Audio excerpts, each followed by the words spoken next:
Friends, आज की video के अंदर आप देख सकते हो कि मेरे पास यहाँ पे दो ट्रांसफार्मर है। एक ट्रांसफार्मर हमारा 12012 का है और दूसरा ट्रांसफार्मर हमारा 012 का है और दोनों के दोनों हमारे ट्रांसफार्मर 2 एम्पेयर के ट्रांसफार्मर है। तो आज की वीडियो के अंदर मैं आपको बताऊंगा कि अगर आपके पास इस टाइप का नया ट्रांसफार्मर है या आपने किसी पुराने सर्किट से पुराना ट्रांसफार्मर यूज किया है या फिर आपके पास पहले से कोई ट्रांसफार्मर पड़ा हुआ था उसे आप यूज करना चाहते हो, तो किस तरीके से मल्टीमीटर से चेक करके पहले आप ये पता लगा सकते हो कि जो हमारे ट्रांसफार्मर है वो खराब है या सही है। और दूसरा, काफी सारे लोगों को ये भी प्रॉब्लम होती है इस टाइप के ट्रांसफार्मर के अंदर कि हम इनपुट वाली वायर कहाँ पे जोड़ें और आउटपुट वाली वायर कहाँ पे जोड़ें। तो ये छोटी छोटी ना कॉमन सी चीजें काफी सारे लोगों के दिमाग में रहती है। कुछ भाई ऐसे हैं जिनको पूरी नॉलेज होगी इस टाइप के ट्रांसफार्मर को कैसे यूज करना, कैसे चेक करना है, लेकिन कुछ भाई नए होते हैं, उनको इसके बारे में ज्यादा जानकारी नहीं होती। तो स्पेशली आज की वीडियो उन्हीं के लिए है। तो यहाँ पे देखिए मेरे पास दो ट्रांसफार्मर है, मैंने आपको बता ही दिया है। एक हमारे पास 12012 का है और एक हमारे पास 012 का है। तो जो 012 का ट्रांसफार्मर आता है कुछ इस तरीके का है, देख लो आप, कुछ इस तरीके का ट्रांसफार्मर होता है। इसके अंदर देखिए दो वायर हमारी इस साइड में निकली है और दो वायर हमारी इस साइड में निकली हुई है। तो इसी ट्रांसफार्मर के अंदर सबसे ज्यादा लोगों को कंफ्यूजन होती है कि जो हम एसी सप्लाई वाली वायर जोड़ें, इस साइड में जोड़ें या फिर इस साइड में जोड़ें। वैसे तो मैं आपको बताना चाहूंगा कि इस टाइप के जितने भी ट्रांसफार्मर आते हैं, चाहे वो लोकल वाले हो या कंपनी वाले हो, उनके अंदर क्या होता है कि एक साइड आपको रेड वायर जरूर मिलेगी। लेकिन कई ट्रांसफार्मर मैंने ऐसे भी देखे हैं जिसके अंदर रेड वायर नहीं होती, किसी और कलर की वायर होती है। तो वहां पे वो कंफ्यूज हो जाते हैं कि वहां पे हम अपनी मेन सप्लाई वाली वायर कहाँ पे जोड़ें, इस साइड में जोड़ें या फिर इस साइड में जोड़ें। तो उसके दो तीन तरीके हैं। देखिए, पहला तरीका तो ये है, अगर आपके ट्रांसफार्मर में रेड और रंग की वायर है तो आपको इसी साइड में अपनी मेन वाली सप्लाई की वायर जोड़नी है। ठीक है, ये हमारी इनपुट वाली वायर है और ये हमारी आउटपुट वाली वायर है। दूसरा तरीका ये है कि आप ये कंपनी वाला ट्रांसफार्मर लो या फिर लोकल वाला ट्रांसफार्मर लो। जब आप अपने ट्रांसफार्मर को पकड़ोगे, जो जिस साइड में कंपनी का नाम लिखा होगा, जैसे कि यहाँ पे कंपनी का नाम सामने लिखा हुआ है दर्पण, तो यहाँ पे इस साइड जो वायर हमें सामने दिखाई दे रही है, जिस साइड हमें नाम दिखाई दे रहा है, इस साइड वाली वायर हमारी आउटपुट की होगी और जिस साइड हमें कोई भी नाम वगैरह नहीं दिखाई दे रहा उस साइड हमारी इनपुट की होगी। तो इस तरीके से आप आइडिया लगा सकते हो। अगर आपको इस तरीके से भी नहीं पता, आपका नाम वगैरह मिट गया है या फिर आपके ट्रांसफार्मर में नाम वगैरह नहीं लिखा है, देखिए किस तरीके से आप मल्टीमीटर से पता लगाओगे और इसी तरीके से आपको ट्रांसफार्मर को चेक भी करना है। तो यहाँ पे देखिए ये है हमारा मल्टीमीटर। अब आप देख लो किस तरीके से हम मल्टीमीटर से ट्रांसफार्मर को चेक करते हैं और पता लगाते हैं कि हमारे ट्रांसफार्मर की हमारी इनपुट वाली वायर कौन सी है और आउटपुट वाली वायर कौन सी है। तो यहाँ पे हमें मल्टीमीटर से चेक करने के लिए अपने मल्टीमीटर को बजर मोड पे सेट करना पड़ेगा। ये देखिए ये हमारा बजर मोड है। तो यहाँ पे हम मल्टीमीटर को सेट करेंगे। ये देखिए यहाँ पे हमने मल्टीमीटर को सेट किया है और इसको मैं थोड़ा सा साइड में रख दूं ताकि आप सारी चीजें देख पाओ। तो इस तरीके से मैंने मल्टीमीटर को रख दिया। तो यहाँ पे हम मल्टीमीटर को एक बार चेक कर लेते हैं। तो यहाँ पे देखिए बीप आ रही है। तो हम क्या करेंगे, ट्रांसफार्मर को एक साइड से लेंगे। देखिए इसी तरीके से आपको चेक भी करना है अपने ट्रांसफार्मर को। तो यहाँ पे देखिए ये जो हमारी रेड वाली वायर है, तो इसको हम इस तरीके से पकड़ेंगे। देखिए एक को मैंने यहाँ पे रखा, ये कोई सा भी प्रोब आप किसी साइड में रख सकते हो। इसमें ये नहीं है कि ब्लैक वाली इस वायर में लगेगी या रेड वाली इस वायर में लगेगी, कोई सी भी प्रोब किसी साइड भी रख सकते हो। तो इस तरीके से एक वायर को मैंने यहाँ पे रखा और दूसरी वायर को मैंने यहाँ पे रखा। यहाँ पे आप मल्टीमीटर स्क्रीन पे देख सकते हो कि हमें 111 के आसपास यहाँ पे वैल्यू दिखाई दे रही है। इसका मतलब ये है कि जो हमारी इनपुट वाली ये जो वायर है ये बिल्कुल ओके है, इसके अंदर कहीं पे भी शॉर्टिंग नहीं है। अगर इस तरीके से चेक करने पे आपको यहाँ पे बीप सुनाई दे तो आप समझ जाना कि भाई जो हमारी इसकी कॉइल है वो शॉर्ट हो चुकी है इनपुट वाली, और वहां पे फिर आपको इस ट्रांसफार्मर को यूज नहीं करना। यहाँ पे हमें रीडिंग दिखा रहा है, ये रीडिंग कम ज्यादा हो सकती है ट्रांसफार्मर के अकॉर्डिंग, किसी में कम भी हो सकती है, किसी में ज्यादा भी हो सकती है। तो ऐसा नहीं है कि सभी ट्रांसफार्मर के अंदर आपको 111 ही वैल्यू मिलेगी, किसी में कम भी मिल सकती है, किसी में ज्यादा भी मिल सकती है, बट यहाँ पे आपको बीप नहीं मिलनी चाहिए, ये चीज आपको ध्यान रखना है। तो यहाँ पे इस तरीके से आप पता लगा सकते हो कि जो हमारी इनपुट वाली वायर है वो कौन सी है। अब इसके हम दूसरी साइड चेक करेंगे। देखिए इस साइड हमें चेक करने हैं, ये हमारी आउटपुट वाली वायर है। तो यहाँ पे देखिए हमें चेक करना है, इन दोनों प्रोब को एक साथ रखना है। देखिए इस तरीके से हम रखेंगे।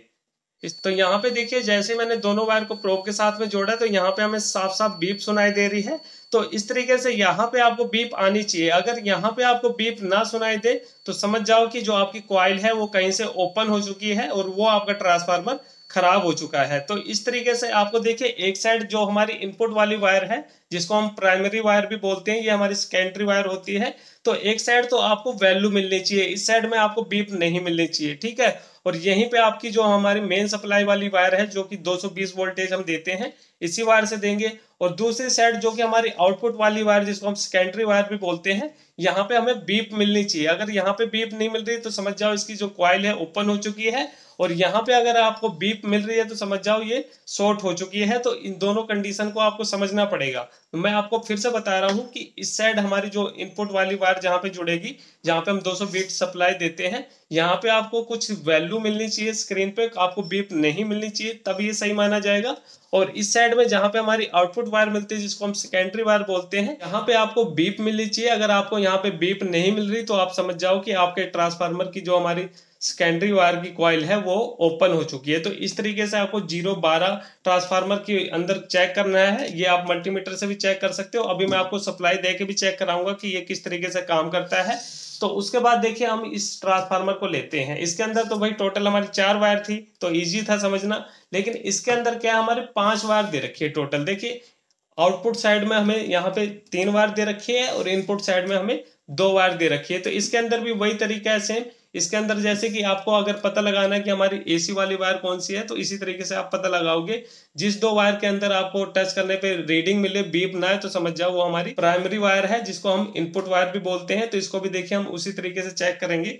यहाँ पे देखिए आपको इसी तरीके से मल्टीमीटर को रखना है।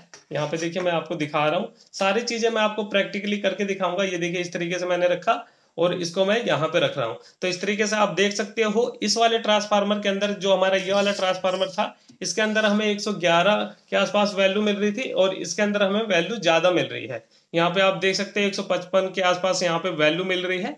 तो इस तरीके से सभी ट्रांसफार्मर की वैल्यू कुछ कम ज्यादा हो सकती है, लेकिन यहाँ पे वैल्यू मिलनी चाहिए। यहाँ पे आपको बीप नहीं मिलनी चाहिए, तभी ये जो हमारी इनपुट वाली वायर है सही मानी जाएगी। तो इस साइड वाली कॉइल हमारी बिल्कुल ओके है, इसके अंदर कोई भी प्रॉब्लम नहीं है। अब इस साइड वाले कैसे चेक करेंगे, तो इस साइड वाले को देखिए कैसे चेक करना है आपको। सबसे पहले ये वाली जो वायर है इनको आपस में इस तरीके से चेक करना है आपको। देखिए ये जो हमारी हरी वाली वायर है इस तरीके से टच करने पे देखिए यहाँ पे बीप आ रही है। यहाँ पे आप देख सकते हो बीप के साथ यहाँ पे वैल्यू भी हमें मिल रही है। तो बीप के साथ 2-4 वैल्यू भी आपको मिले तो कोई दिक्कत नहीं है, कुल मिला के यहाँ पे बीप मिलनी चाहिए। अगर यहाँ पे आपको बीप नहीं मिल रही है तो हम समझ जाओ कि जो इसकी कॉइल है हमारी ओपन हो चुकी है। तो एक तो इस तरीके से चेक करना है। उसके बाद देखिए आपको इस तरीके से ये जो बीच वाली वायर है इसके साथ में चेक करना है। तो इसके साथ में भी आपको बीप मिलनी चाहिए और यहाँ पे देख लो 3 वैल्यू भी आ रही है। तो इस तरीके से यहाँ पे बीप आनी चाहिए। उसके साथ में देखिए इसको फिर से पकड़ना है और इस वायर के साथ में भी हमें चेक करना है उसी तरीके से। देखिए इस तरीके से हमें चेक करना है। तो यहाँ पे भी हमें बीप मिल रही है और यहाँ पे 2 वैल्यू मिल रही है। तो इस तरीके से आप किसी भी मल्टीमीटर की मदद से किसी भी ट्रांसफार्मर को चेक कर सकते हो कि जो हमारा ट्रांसफार्मर है भाई वो काम कर रहा है कि नहीं कर रहा। मैंने आपको दोनों तरीके बता दिए, इसी तरीके से आपको सभी ट्रांसफार्मर को चेक करना है। बेशक आपका ट्रांसफार्मर 2 एम्पेयर का हो या 50 एम्पेयर का हो, सभी ट्रांसफार्मर की चेकिंग इसी सेम तरीके से होगी। और सारी चीजें मैंने आपको फुल डिटेल से बता दी है। अब यहाँ पे मैं आपको एक चीज और बता दूं, कुछ लोगों के दिमाग में ये रहता है कि यहाँ पे ये जो ट्रांसफार्मर है अगर हम एक साइड 220 एसी सप्लाई देंगे तो यहाँ पे हमें डीसी वोल्ट मिलेगी। तो ऐसा नहीं होता। देखिए ये जो हमारा ट्रांसफार्मर होता है ये स्टेप डाउन ट्रांसफार्मर होता है। ये क्या करता है कि जैसे अगर हमने यहाँ पे इसको 220 वोल्टेज दी तो यहाँ पे ये हमें आउटपुट में एसी वोल्टेज देगा, लेकिन एसी वोल्टेज को वो कम करके देगा। यानी 12-13 वोल्टेज के आसपास हमें एसी मिलेगी, यहाँ पे डीसी नहीं मिलेगी। डीसी को बनाने के लिए यहाँ पे हमें ब्रिज रेक्टिफायर यूज करना पड़ेगा और कुछ कैपेसिटर यूज करना पड़ेगा। तो अगर आप उसकी वीडियो चाहते हो तो आप मुझे कमेंट करके बोल सकते हो, मैं दोनों के ऊपर वीडियो बना दूंगा। देखिए इस ट्रांसफार्मर से हम सिर्फ 12 वोल्ट ले सकते हैं और ये जो हमारा 12012 का ट्रांसफार्मर होता है इससे हम 12 वोल्ट भी ले सकते हैं और 24 वोल्ट भी ले सकते हैं। तो आपको एक एक करके दोनों ट्रांसफार्मर के ऊपर वीडियो मिल जाएगी। पहले मैं इस ट्रांसफार्मर के ऊपर वीडियो बनाऊंगा और फिर उसके बाद में इस ट्रांसफार्मर के ऊपर वीडियो बनाऊंगा, लेकिन सबसे ज्यादा आपको कमेंट करना पड़ेगा तब ये वीडियो बन पाएगी। भाई अगर 2-4 लोग कमेंट करके बोलेंगे तो मैं वीडियो नहीं बनाने वाला। तो ये चीजें आपको देख लेना है। तो उम्मीद करता हूं कि भाई आपको हमारी वीडियो पसंद आई होगी, और वीडियो पसंद आई हो तो वीडियो को लाइक शेयर जरूर करें और चैनल पे नए हो तो चैनल को सब्सक्राइब करें। तो चलिए फ्रेंड फिर मिलते हैं नेक्स्ट वीडियो में कुछ नए टॉपिक साथ। तब तक के लिए जय हिंद, वंदे मातरम।